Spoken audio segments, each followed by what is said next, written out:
Dr. Deepa Verma is a double board certified in family medicine and integrative holistic medicine, author and blogger of several publications. She is also the founder of Integrative Healing Center, Synergistic Health in Clearwater, Florida, which focuses on healing-oriented medicine that takes account for the whole person, treating the mind, body, and spirit synergistically, emphasizing the therapeutic relationship, and makes use of all appropriate therapies, both conventional and alternative.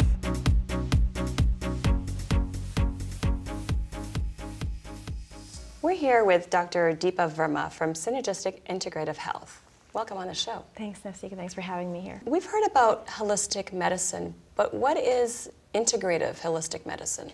Integrative medicine seems kind of like the new age medicine, but really, in fact, it's something that's based in very old traditional roots of Ayurvedic medicine, which is one of the world's most ancient and intricate medicinal systems. And what it does, it looks at the person as a mind-body-spirit connection rather than dissecting the body into different systems. So really what we're looking at is how everything functions together to promote health and wellness in a person. What are the major benefits of integrative medicine? You know, the benefits are when people are coming into you and they're saying they're sick and tired of feeling tired and sick. That's what you hear all the time. And with insurance having constraints on time and what you can do for the patient, you're not really addressing what they're going through. They're saying they're feeling sick, but you're telling them the labs are okay. You're really treating the numbers and not the patient. So for me, I just wanted to kind of start fresh, and I wanted to see the patient as a whole, as an entirety, and to really do in-depth labs and to really get to the root cause of the problem. So the benefits really are being proactive and not waiting to fall sick. It's taking reign on your health, and it's allowing yourself to just learn about your genetics and see what environmental exposures, that you're subject to, and start taking control. I always tell my patients it's never too late or too early to start taking control of your health.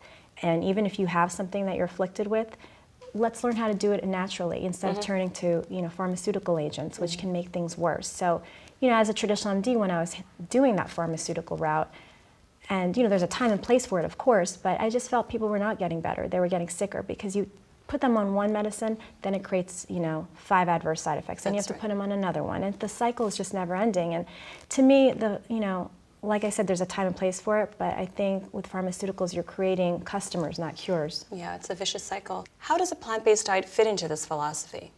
It fits in perfectly because, again, the emphasis is on prevention. So what I really start out with the patients is really, let's start from scratch, let's detox you, let's work on your diet, your exercise plan. A plant-based diet creates alkalinity in the body. And my emphasis to my patients is disease and cancer thrive in acidity. So what we've done to our body by taking too many antibiotics, too much Tylenol, too much Motrin, being exposed to the environmental toxins, eating what we call food, processed chemicals basically. I mean, nothing is fresh anymore. We've created a lot of acidity in the body. So that's why in America we're seeing the rise of a lot of preventable diseases. Whereas about 100, 200 years ago, our problems were infectious diseases. Now they're metabolic diseases, things like obesity, cardiovascular disease, diabetes. These are things that are preventable. And unfortunately, America, we have one of the highest obesity rates, and we have the fastest growing rates in these metabolic diseases, and cancer's on the rise. So I really strive to have patients eliminate animal protein from their diet, which includes dairy and meats, because they're very toxic and inflammatory. And there's been a lot of research that proves this.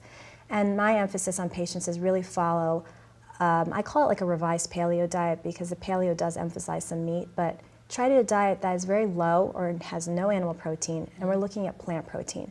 People don't know, but plants have twice as much protein as animal protein does. If you take a serving of spinach or broccoli, it has about 11 to 12 grams of protein, whereas a serving of beef, chicken, fish, or eggs has only about 5 to 6.